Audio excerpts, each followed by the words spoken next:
Assalamu alaikum, dear students. Bismillahirrahmanirrahim. We'll be discussing the disaccharides today as we have completed the monosaccharides.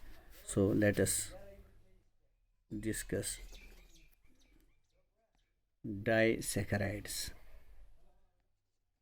Disaccharides. Disaccharides, as I have already told you, are the carbohydrates which are having two monomer units. We'll be taking the examples. Number one, maltose or malt sugar.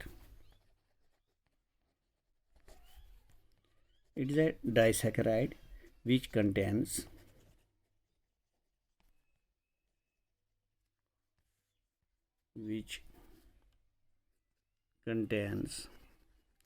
two monomer units which are glucose molecules.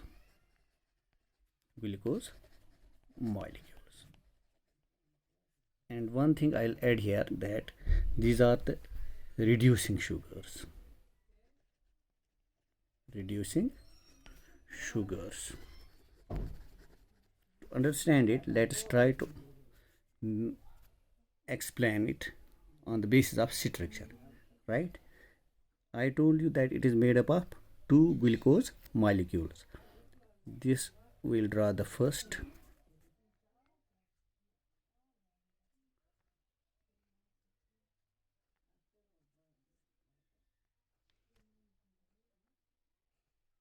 We'll number it. Carbon number 1, 2, 3, 4. This is 5, and here is attached the carbon number 6. It is bonded with another glucose molecule. I'll write here. This is another glucose molecule. Here the oxygen molecule.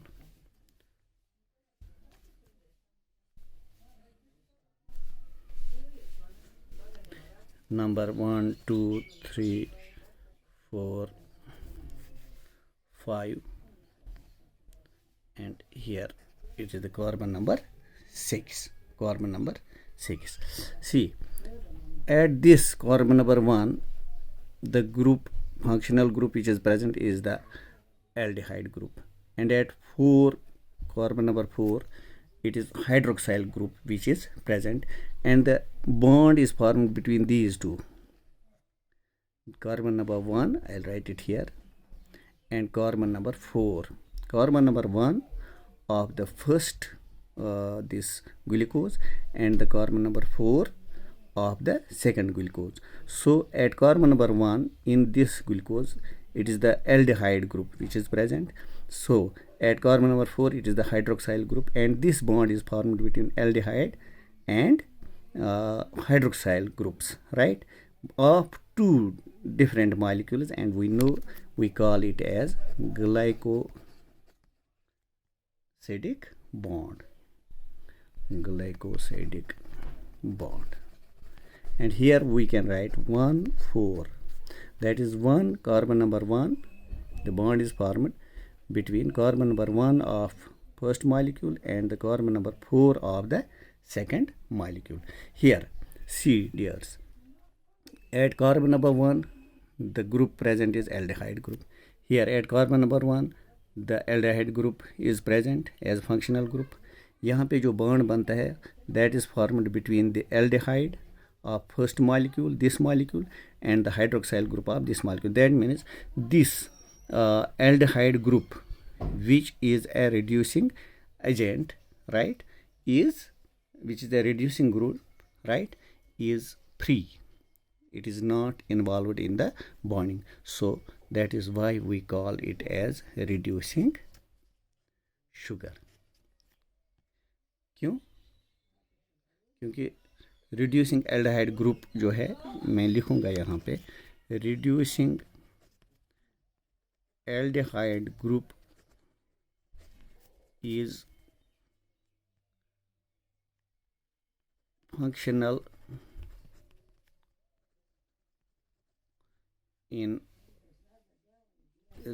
on one glucose molecule. तो बेटा ये वजह है why we call this maltose a reducing sugar. Let's take the example, another example. It is let me take sucrose. ठीक, it is a disaccharide which is made up of one glucose molecule and one fructose molecule.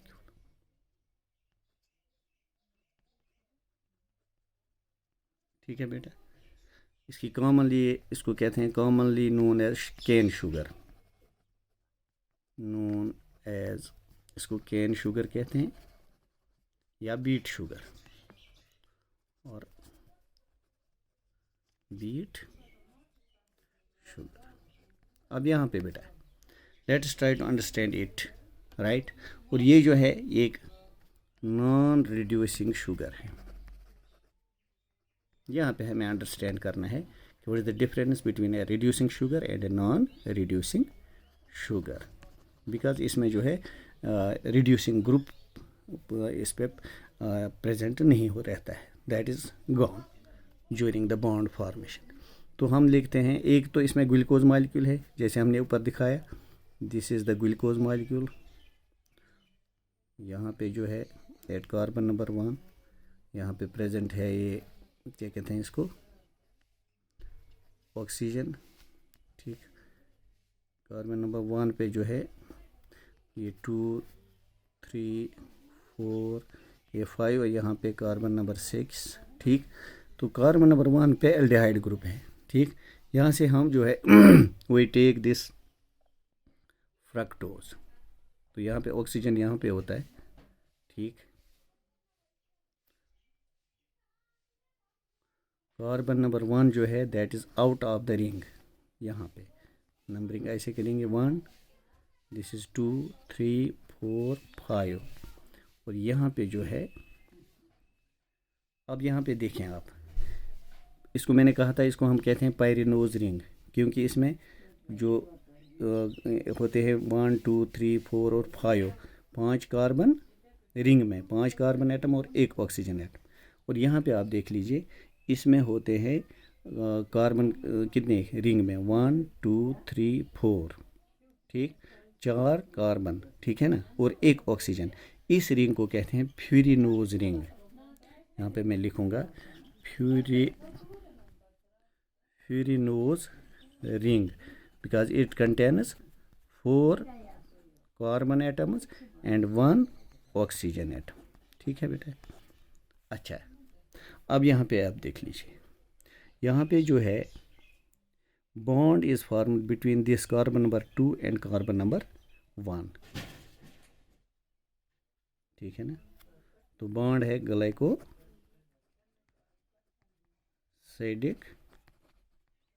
Bond. ठीक, ये कहाँ बनता है, पहले molecule glucose का जो carbon number 1 और दूसरे मॉलिक्यूल के कार्बन नंबर 2 के दरमियान ये बन जाता है, that is why we call them as 1,2 glycosidic bond.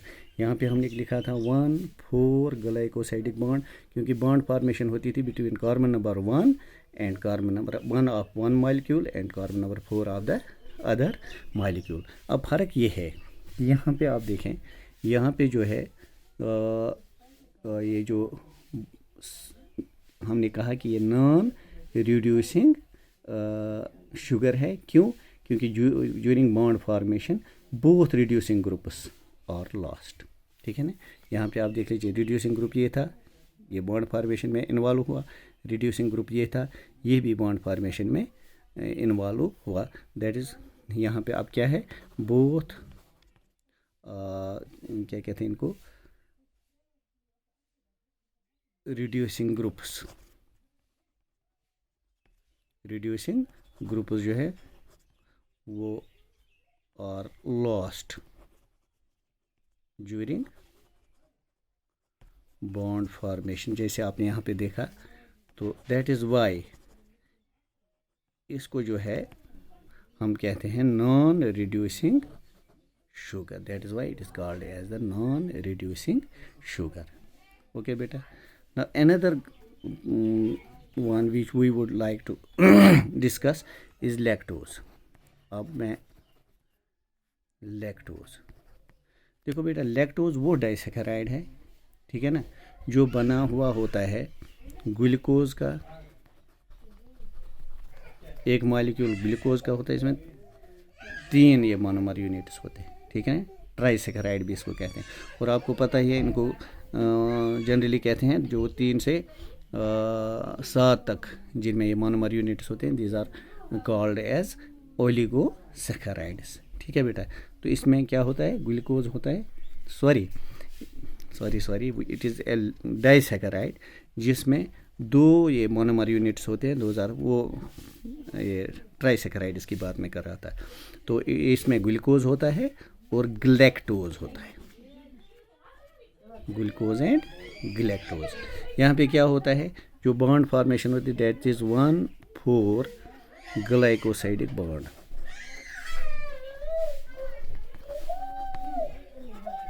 The bond which is formed between glucose and galactose to form lactose is 1,4 glycosidic bond.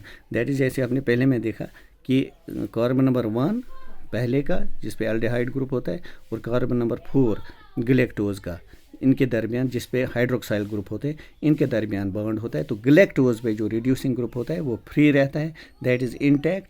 इसकी वजह से जो है हम इसको कहेंगे ये एक रिड्यूसिंग शुगर है, ठीक है बेटा, reducing sugar। And now you know why it is a reducing sugar, because the reducing group on this molecule, that is galactose, is intact, that is not involved in the bond formation, right। तो इसके बाद जो है next वो है ट्राइसैकेराइड्स।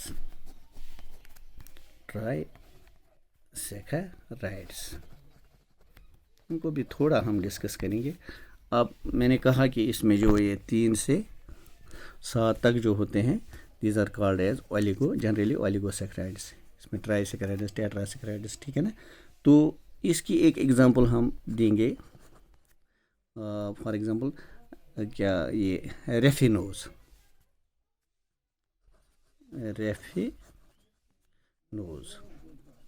It is a trisaccharide और in generally we call it as a oligosaccharide, ठीक है बेटा, we call it as oligosaccharide, right. तो ये रेफिनेज जो है ये पाया जाता है इसमें शुगर बीट में और कॉफ़ी में, ज़्यादा स्वीट नहीं होता है, ठीक है ना। तो ये 3 मोनोमर यूनिट्स का बना होता है। इसमें होता है 1 ग्लूकोज मॉलिक्यूल, ठीक है, प्लस एक होता है 1 फ्रक्टोज मॉलिक्यूल, प्लस एक होता है इसमें गलेक्टोज, गलेक्टोज मॉलिक्यूल। फिर मैं कहूँगा रेफिनोज शुगर जो है ये 3 मोनोमर यूनिट्स का बना होता है। इसमें एक मॉलिक्यूल होता है ग्लूकोज का, एक होता है फ्रक्टोज का और एक होता है गलेक्टोज का। ये तीनों these 3 are combined with the help of glycosidic bonds, जैसे कि हमने देखा। और इसमें जो है रिड्यूसिंग ग्रुप जो है that remains intact and as such ये भी एक रिड्यूसिंग शुगर है, ठीक है बेटा। क्यों? बिकॉज द रिड्यूसिंग ग्रुप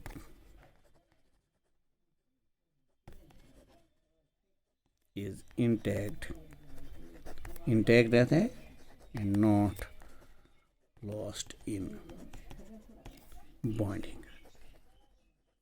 तो नेक्स्ट जिस वीडियो क्लिप में जो है हम पॉलीसैकेराइड्स को डिस्कस करेंगे।